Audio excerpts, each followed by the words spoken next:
Video में जानते हैं कि जब हम अपने ईश्वर की पूजा करें तो उन्हें भोग के रूप में क्या समर्पित करें।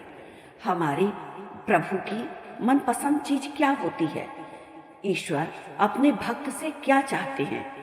हमारे पूर्वज और बड़े बुजुर्ग देवी देवताओं की पूजा करते हुए सदियों से भगवान को नाना प्रकार के भोजन और पदार्थों का भोग लगाते आए हैं।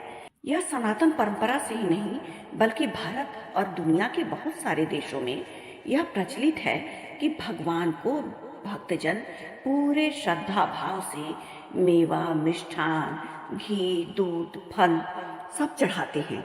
ईश्वर का प्रसाद मान करके नतमस्तक होकर के फिर उसी प्रसाद को जो चढ़ाए रहते हैं उसको ग्रहण करते हैं।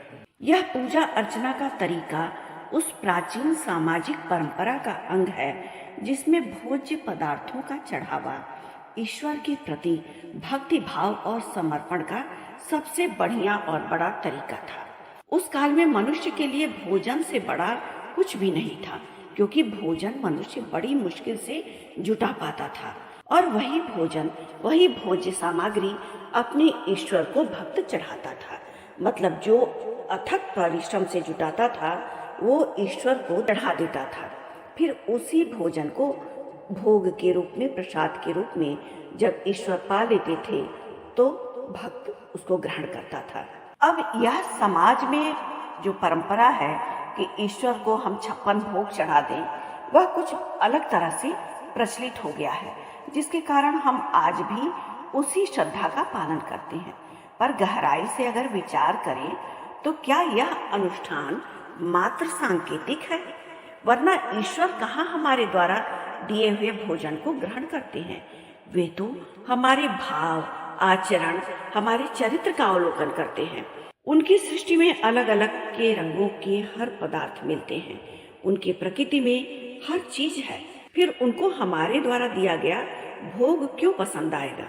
अब हम पूछ सकते हैं कि ईश्वर खाते क्या है? उनके सम्मुख जो हम भोग के रूप में 56 भोग लगाते हैं वो क्या भगवान लेते हैं, ग्रहण करते हैं, खाते हैं? अब क्यों न हम अपने भगवान को अपना अहंकार अर्पित करें। अहंकार ही इंसान के समस्त कष्टों का जड़ है। तो पहले के जमाने में जब लोग अपने भगवान को पूरी श्रद्धा भक्ति के साथ खाने पीने की चीज अर्पण करते थे तो हमने जाना कि वही चीजें उनके लिए बड़ी दुर्लभ होती थी जुटाना। अपना जीवन यापन करने के लिए, अपना प्राण पालने के लिए उनको भोजन की सामग्री में जुटाया हुआ जो चीज होता था वह बड़ी मुश्किल से होता था। वह वन वन फिर करके लकड़ियां जुटाते थे, कंदमूल फल जुटाते थे, वही वो अपने भगवान को भोग लगाते थे। लेकिन आज के समय में तो यह बहुत आसान चीज है। तो क्या हम उसी परंपरा को निभाएं कि अपने भगवान के सामने हम तमाम तरह का भोग बना करके उनके चरणों में रख दें? इससे हमारा जीवन सुंदर हो जाएगा और हमारा मन जो है वो अहंकार, राग, द्वेष, लड़ाई झगड़े से भरा हुआ हो, हमारे अंदर द्वंद्व चलता हो और हमारे अंदर जो है ईर्ष्या, द्वेष, कलुषित भावना हो, तो हमारे समर्पित किए हुए भोग को भगवान स्वीकार कर लेंगे सहजता से। यह समस्त पृथ्वी वसुधैव कुटुंबकम के पवित्र सूत्र में बन जाती है। यह समस्त पृथ्वी उसी तरह से चलती है। यह तो बस एक अनुष्ठान मात्र है जो पीछे से चला आ रहा एक परंपरा है कि भगवान के सामने भोग के रूप में हम ये चीज अर्पण करेंगे तो भगवान खुश हो जाएंगे। लेकिन ऐसा नहीं है। अगर हम भगवान के सामने अर्पण करें अपने अहंकार को, अपनी देवी देवताओं के सामने हम सिर झुका करके उनको प्रणाम करें, दंडवत करें और अपने बुरे कृत्यों को, बुरे कर्मों को त्याग दें, तो भगवान हमारी श्रद्धा और भक्ति को स्वीकार करते हैं। अब हम भगवान का भक्त खुद को बताते हैं और हमारा अहंकार घटने के बजाय बढ़ जाता है, सघन हो जाता है। अहंकार तो छोटे से बच्चे में भी चढ़ता है, लेकिन क्या अहंकारी पुरुष का या स्त्री का पूजा भगवान स्वीकार करते हैं? नहीं। भगवान तो केवल निर्मल मन देखते हैं। निर्मल मन, निष्कपट मन उज्जवल और आनंदमय होता है, क्योंकि जब हमारा मन ही कलुषित रहेगा तो हम भगवान को भोग क्या लगाएंगे, और जो भोग लगाएंगे उसको भी ईश्वर पाएंगे नहीं। पहले की पूजा पाठ में बलि की परंपरा थी। ईश्वर बलि को प्राप्त करते थे, या कहा जाता था कि भगवान को बलि चढ़ाएंगे तो भगवान खुश होंगे। वो बलि क्या था? अपने अंदर के दुर्गुणों का त्याग करना ही बलि था। ईश्वर ने तो पहले से ही कृपा बरसाई हुई है। हम जो चीज उनके समक्ष रखते हैं वो उन्हीं का तो दिया हुआ है। प्रकृति के रूप में, अन्न के रूप में, जो भी हम उनको समर्पित करते हैं वो सब ईश्वर प्रदत्त चीजें हैं। दुनिया की सब चीजें फीकी हैं, क्योंकि जो उनका है हम उन्हीं को दे रहे हैं। हम कुछ ऐसा दें जो हमारे वश में हो, जिस पर हमारा आधिपत्य हो, जो हम दूर कर सकते हो, जिसको अपने अंदर से हटाने के लिए, त्यागने के लिए हमने अपने ऊपर बड़ा संयम बरता हो।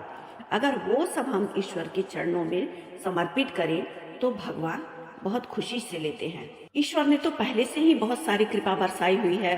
अगर आप उस चीज को समझ जाते हैं, जान लेते हैं, तो ईश्वर से कुछ मांगना भी आप बंद कर देंगे।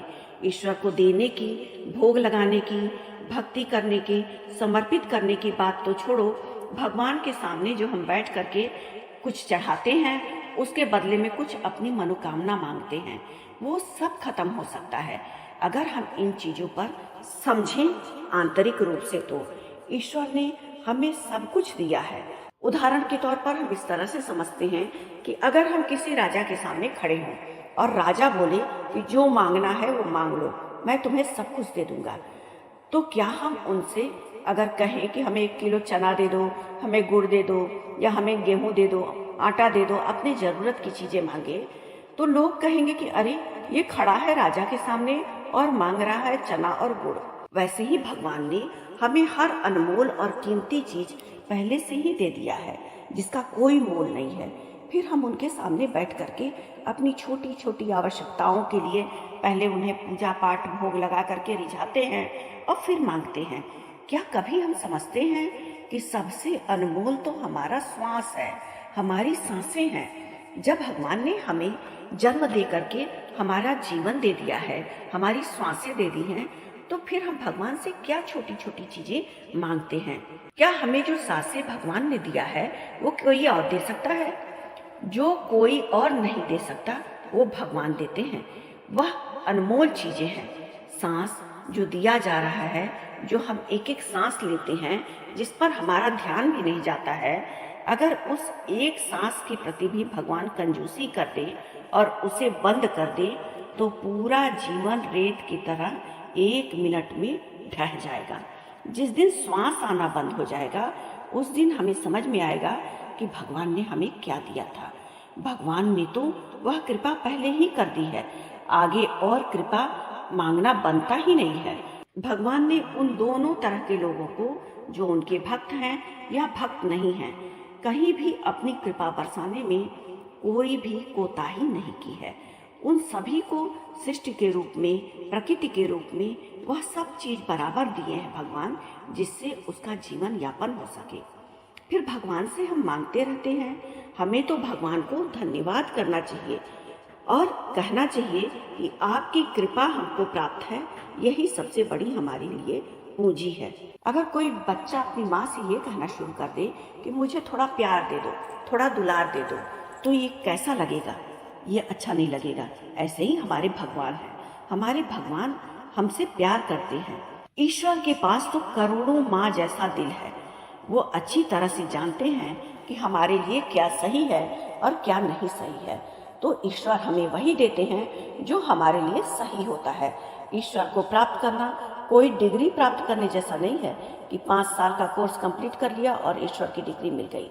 ईश्वर को प्राप्त करना बहुत मामूली और सरल जान पड़ता है, लेकिन ये है बहुत कठिन, क्योंकि ईश्वर को हम पाते हैं जो समस्त सृष्टि के कर्ता धर्ता है, जो हमें जीवन देने वाले हैं। उन्हीं ईश्वर को पाने के लिए हमको अपने अंदर बहुत धैर्य, करुणा, मोह, माया, जो नैतिक मूल्य हैं, उन मूल्यों को समझना पड़ेगा और उन पर ध्यान देना पड़ेगा। अपने स्व को सुधारना पड़ेगा।